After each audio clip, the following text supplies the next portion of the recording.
এই জন্য কি মাজারের সেজদা দেওয়া যাবে না?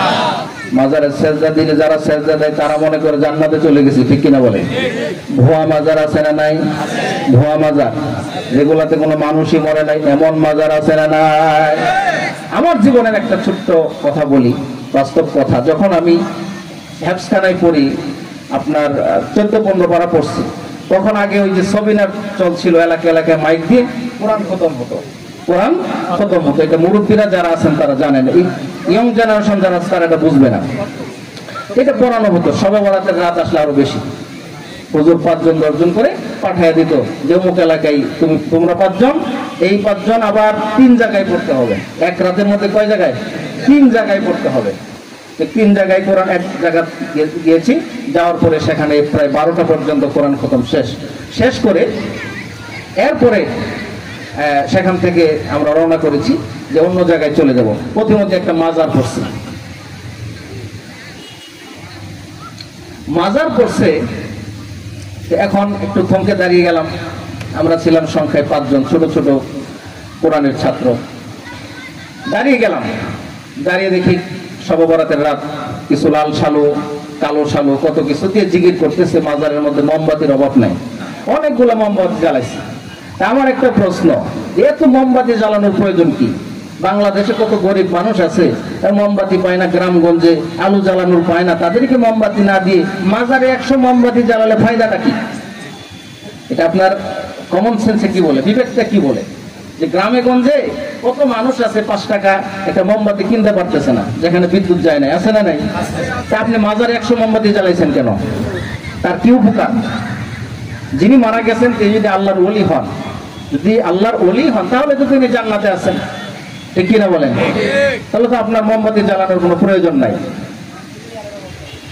যাই হোক, থমকে দাঁড়িয়ে গেলাম, দেখি অনেকেই জিকির করতেছে। আর কারা জিকির করতেছে? যে সালাদ চট পরে, এরপরে মাথা এমন বড় বড় চট, আর একটা বট গাছ আছে, বিশেষ করে মাজারগুলো বট গাছের নিচে হয় বেশি, যাতে করে তারা ওই তাসবিহ টানাইতে পারে। তসবির গোটা আছে না, এগুলো দেখছেন কিনা আপনারা? অনেক দূরে টানে, টেনে টেনে পরে, আর কিছুক্ষণ পর পর চুপ চুপ এরকম করে। কি ব্যাপার? ছু ছু করতেছে। ওই মানুষ তেল নিয়ে আসে, পানি নিয়ে আসে, এগুলো ছু ছু করে তেল পরা দেয়, পানি পরা দেয়। তখন তাদের সাথে তো কথা বলার কোনো উপায় নাই। তো যাই হোক, এলাকার 2-4 জন আছেন, আশপাশ দিয়ে ঘোরাফেরা করতেছে, তাদেরকে দেখলাম যে ভাই, এখানে যে জিকির হচ্ছে, এই যে মানুষজন মাজারে সম্মান করতেছে, মোমবাতি দিচ্ছে, টাকা দিচ্ছে, হ্যাঁ, কবরকে সামনে রেখে মানুষরা ইবাদত করছে, আসলে এই পীরের নাম কি? পীরের নাম কি? কোন পীর মারা গেছে? তারা বলে যে এখানে তো আসলে মূলত কোনো পীর নাই, এখানে এক আল্লাহর ওলি একটু বিশ্রাম নিয়েছিল, যাওয়ার পথে একটু ছায়ার নিচে, বট গাছের নিচে একটু বিশ্রাম নিয়েছিল। তো বিশ্রাম নেওয়ার পরে আস্তে আস্তে এটা মাজার হয়ে গেছে। বুঝতে পারেন নাই? এক আল্লাহর ওলি এই রাস্তা দিয়ে যাচ্ছিল, একটু ছায়ার নিচে বিশ্রাম নিছে, এটা মাজার হয়ে যাচ্ছে। চিন্তা করে দেখেন, এটাকে মাজার করে সেখানে আপনার শিরকি বিদআতি কাজ চলছে, ঠিক কিনা বলেন? আপনারা ইন্টারনেটে দেখেছেন কিনা, ফেসবুকে লেখা চটপটি শাহ মাজার, দেখছেন কিনা? খেতা শাহ মাজার। আচ্ছা, কোন ভদ্র মানুষের নাম খেতা হতে পারে, চটপটি হতে পারে? এগুলা কি চলছে? আশ্চর্য কথা। এগুলো যখন একজন মেডিকেলের ছাত্র অথবা একজন সায়েন্সের ছাত্র, বিজ্ঞানের ছাত্র যখন দেখে, তখন সে চিন্তা করে এটা ইসলাম নাকি? ইসলামটাকে তারা এইভাবে মানুষের কাছে খেল তামাশা বানিয়ে ফেলেছে, ঠিক কিনা বলে? এই জন্য আজকে যখন মাজার ভাঙ্গা হচ্ছে, বিভিন্ন জায়গায় যখন মাজার ভাঙ্গা পড়ছে, তখন এক শ্রেণীর ওই লাল সালু যারা দুনিয়ার খেয়াল নাই, ইয়ের খেয়াল নাই, দুনিয়ার খেয়াল নাই, বলে দুনিয়ার খেয়াল নাই কিন্তু জাতে মাতাল তালে ঠিক। যখন মাজার কয়েকটা ভেঙে দিচ্ছে, তখন দেখে তো কামাইয়ের পথ বন্ধ, কামাইয়ের পথ বন্ধ। এখন দলে দলে ডাক্তার ইউনূসের বিরুদ্ধে মিছিল, ঠিক কিনা বলেন?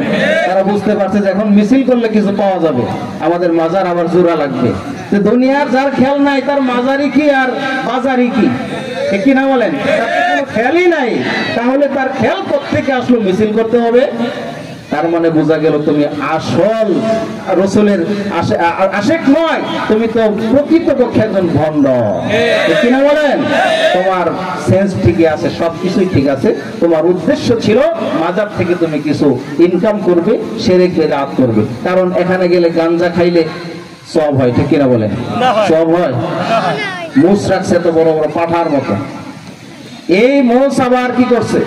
গাঞ্জা খাইতে খাইতে কালো মোষ বানাইছে, কি সাদা হয়ে গেছে, সাদা। গাঞ্জা খাইতে খাইতে গাজার ধোয়ার মোষে সাপোর্ট করতে পারতেছে না, শেষ পর্যন্ত মোষ হয়ে গেল হলুদ, হলুদ কালারের মোষ। বুঝতে পারেন নাই কথা? এত পরিমাণ গাঞ্জা খায়। আল্লাহ তাআলা এই ধরনের শিরকি মাজার থেকে আমাদেরকে হেফাজত করুন। মাজারে টাকা কখনোই দিবেন না, মাজারে টাকা দেওয়া হারাম। 1 টাকা কেউ মাজারে দিলে কিয়ামতের দিন আল্লাহর কাছে জবাবদিহি করতে হবে। আল্লাহর আসামির কাঠ গড়ায় দাঁড়াতে হবে। এই জন্য মাজারে কখনোই টাকা দিবেন না। মাজারে কেন টাকা দিবেন? সেখানে কি হয়? যিনি আল্লাহর ওলি, ধরেন সাপোজ শাহজালাল রহমতুল্লাহ আলাইহির মাজারি ধরেন, তিনি যে এই দেশে এসেছিলেন, ইসলাম প্রচার করেছেন, তিনি কি কথা বলেছেন যে আমি মারা যাওয়ার পরে আমার মাজারকে তোমরা পাকা করবে, পাকা করে এখানে তোমরা ইবাদত করবে? এটা বলেছেন? এটা বলেন নাই। তিনি তো আল্লাহর ওলি, তিনি মারা গিয়েছেন, তিনার কবর মানুষ জিয়ারত করে, তার জন্য দোয়া করে। কারণ শাহজালাল রহমতুল্লাহ আলাইহির অবদান বাংলাদেশে অনেক, ঠিক কিনা বলেন? এই দেশে ইসলাম এনেছেন তারাই, দাওয়াত দিয়েছেন প্রথম পর্যায়ে, তাদের জন্য সর্বক্ষণ আমাদের দোয়া থাকে, থাকে কিনা? থাকে। কিন্তু তাদের কবরে গিয়ে টাকা দেওয়া, মোমবাতি দেওয়া, হাঁস দেওয়া, মুরগি দেওয়া, ছাগল দেওয়া, এগুলো শরীয়ত সম্মত। এই জন্য আল্লাহ তাআলা এই ধরনের শিরক বিদআত থেকে, মাজার থেকে আমাদেরকে হেফাজত করুন বলি আমিন। তবে ইসলাম যদি ক্ষমতায় যায়, যেই সমস্ত মাজারগুলো আছে, কোরআন হাদিসের বিরুদ্ধে যে মাজারগুলো আছে, এই মাজারগুলো একটাও থাকবে না, ঠিক কিনা বলেন? এই জন্য আমরা চাই ইসলামকে ক্ষমতায় নিতে, ঠিক কিনা বলেন? এই দেশে ইসলাম না থাকার কারণে যে যার মতো ইসলাম পালন করছে, এমনকি এই দেশে ইসলাম না থাকার কারণে মানুষ বলতেছে এইটাই আসল ধর্ম, আরেকজন বলে এটাই আসল ধর্ম, ঠিক কিনা বলেন? যখন ইসলাম ক্ষমতায় যাবে তখন আসল ধর্মটা বোঝা যাবে, ঠিক কিনা বলেন? আর ইসলাম এই জন্যই ক্ষমতায় যাওয়া উচিত, এই জন্যই উচিত যে ইসলামী আইন ছাড়া ইসলাম প্রতিষ্ঠা হবে না, যে যাই বলুক, ঠিক কিনা বলেন? আপনাদেরকে আমি কিছু ক্লু দেই, কিছু রেফারেন্স দিই। সেটা হলো মুসা আলাইহিস সালাম। মুসা আলাইহিস সালাম, তিনাকে আল্লাহ তাআলা বললেন ইযহাব ইলা ফিরআউনা ইন্নাহু তাগা, যে তুমি ফেরাউনের কাছে যাও, ফেরাউন বিদ্রোহী, ফেরাউন সীমা লঙ্ঘন করেছে, তাকে তুমি দাওয়াত দাও। তো মুসা আলাইহিস সালাম রবের দাওয়াত দিলেন যে ফেরাউন তুমি ঈমান গ্রহণ করো। ফেরাউন বলল আমি তো রব, আনা রব্বুকুমুল আলা, আমি আবার কোন রবের ঈমান গ্রহণ করব? ঈমান গ্রহণ করলো না। মুসা আলাইহিস সালাম বললেন তাহলে আমার বনি ইসরাইল 6,70,000 বনি ইসরাইল, তাদেরকে দিয়ে দাও, তাদেরকে নিয়ে আমি এই মিশর ছেড়ে চলে যাব। তাও সম্ভব না, কারণ তাদেরকে দাসদাসী বানিয়ে রেখেছি, কর্মচারী বানিয়ে রেখেছি, তারা চলে গেলে বনি ইসরাইলরা তাহলে আমাদের সেবা করবে কে? এমন কথা যখন বলল, তখন মুসা আলাইহিস সালাম গোপনে তাদেরকে নিয়ে চলে গেলেন। ঘটনা আপনারা জানেন। আমি যেটা বোঝাতে চাচ্ছি যে মুসা আলাইহিস সালাম যাওয়ার পরে 6,70,000 বনি ইসরাইলের মালিক হলেন, রাষ্ট্রপতি হলেন, ঠিক কিনা বলেন? একটা ছোট্ট জায়গার তিনি মালিক হলেন। তখন আল্লাহ পাক রব্বুল আলামিন বললেন এখন আসো, তোমাকে তাওরাত কিতাব দিব, তোমাকে আহকাম দিব, তোমাকে শরিয়া দিব, ঠিক কিনা বলেন? তখন আল্লাহ পাক রব্বুল আলামিন বনি ইসরাইলদের জন্য শরিয়া নাজিল করলেন, ইসলামী শরিয়া।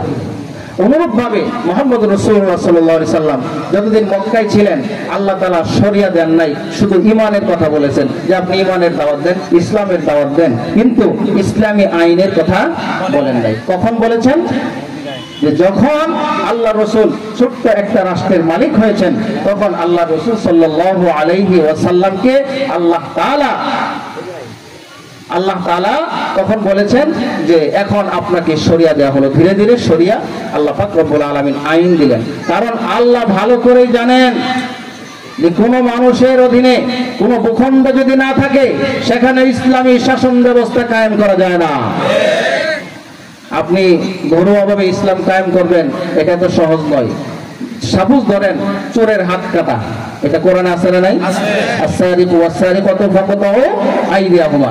আল্লাহ বলেন চোর এবং চোরনি যদি চুরি করে তাদের হাত কেটে দাও। আইনটা কার বলেন তো? আল্লাহ। এখন এই আইনটা আপনি বাস্তবায়ন করবেন কিভাবে? আপনি ব্যক্তিগতভাবে পারবেন? এলাকার মেম্বার দিয়ে করাইতে পারবেন? পারবেন না। মেম্বার যদি হাত কাটে তাহলে ওই মেম্বারকে মানুষ মেরে ফেলবে। কারণ কি? কারণ হচ্ছে এই ব্যাপারে রাষ্ট্রীয় আইন উল্টাটা আছে। কি আছে? উল্টাটা আছে। রাষ্ট্রীয় আইন আছে চুরি করলে 3 মাস জেল। কয় মাস? 3 মাস জেল। আর আপনি যখন হাত কাটতে যাবেন তখন আপনার বিরুদ্ধে মামলা হবে। হবে কিনা? হবে। হত্যা মামলা হবে। তাহলে কি করা দরকার? ওই আসল জায়গায় যে আইনটা আছে ওইটাকে 3 মাস বাদ দিয়ে আস-সারিকু ওয়াস-সারিকাতু ফাকতাউ আইদিয়াহুমা এই সংবিধানের মধ্যে যখন লিপিবদ্ধ করা হবে তখন অটোমেটিক চুরি করলে তার হাত কাটা যাবে। ঠিক কিনা বলেন?